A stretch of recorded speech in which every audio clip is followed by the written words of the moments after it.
السلام عليكم ورحمة الله وبركاته. أصحاب تقاليga meel kasta joogtaan kusoo dhawaada channelkeena Jumala Channel.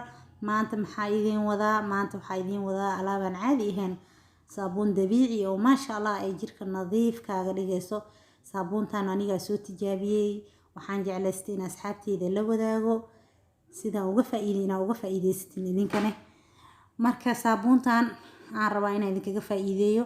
meeshaan waxaa ku jiro timir saa u jeedaanbo 15 xabo timir lafaha ka bixiyay muddo 5 saacadood waxaan la dhigay biyo kadib qaanda u qaatay waa riiqay ilaa ay ka noqoto wax la shiido camal 5 saacadood la dhigay laakiin biyaha marka hore tood inta lafaha ka bixisid. sidoo kale tood waxaa meeshaan ku heesanaa iyadana saabuun maris waan soo hoolay. haddii rabto saabuun kale waa isticmaali kartaa, aniga maristaan jeclaystay. marka saabuunta waan soo hoolay. meeshaan kale waxaa igu jiro xabad sooda shiidan, 2 qaado xabad sooda shiidan oo ku jirto. sidoo kale waxaa meeshaan ku haystaa xulbo shiidan ayadana saa u jeedaan xulbadana 2 qaado waaye. waxaan kaloo meeshaan ku haystaa saliidan waxaa waaye saliid qumbo, saliid alaal saliida haysta isticmaali kartaa, macsaro, saliid saytuun. sidoo kale caana meeshaas igu jiro. koobka caanaha halfkiisa waa isticmaalaa laakiin saliida waxaan ku cabiri doonaa qaandada. kulli waxaan kala qaandada ku soo cabiray.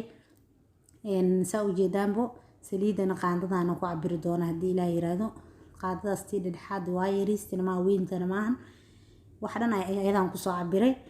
marka asxaabta qaaliga xabad soodada iyo xulbada 2 qaado waaye, saliidana 2 qaando ka isticmaalaa laakiin koobka halfkiisa caanaha oo ku wada daraa.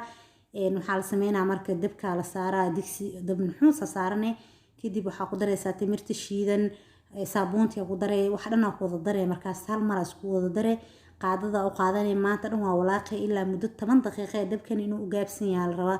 hadduu dabku kugu dheeraado wax dhan way ka halaabayaan. dab aad daciif ah ku sameeyay kaal iska arag maasha Allah aan ku dhahay waxa ka soo baxay saabuunan caadi ahayn. 10 daqiiqo marka walaaqda isdhex gasho eeda dhan kadib waa ka dejinay, waxaa ku shubanaysaa markaas waa qaboojinay weelka ku isticmaal lahayd ku shubanay.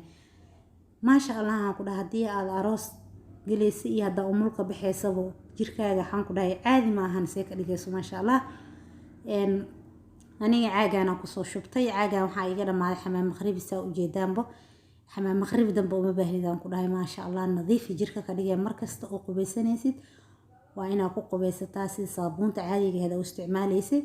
kadibna biyo leh ku qubaysanay ma u baahnid yacni wax saabuun kaleete ee uma baahnid. maasha Allah iyada jirka nadiif kaaga dhigayso. saa u jeedin basaasay noogu soo baxday maasha Allah. asxaabta ka faa'iideyso wacan. salaam calaykum waraxmatullaahi wabarakaatuh.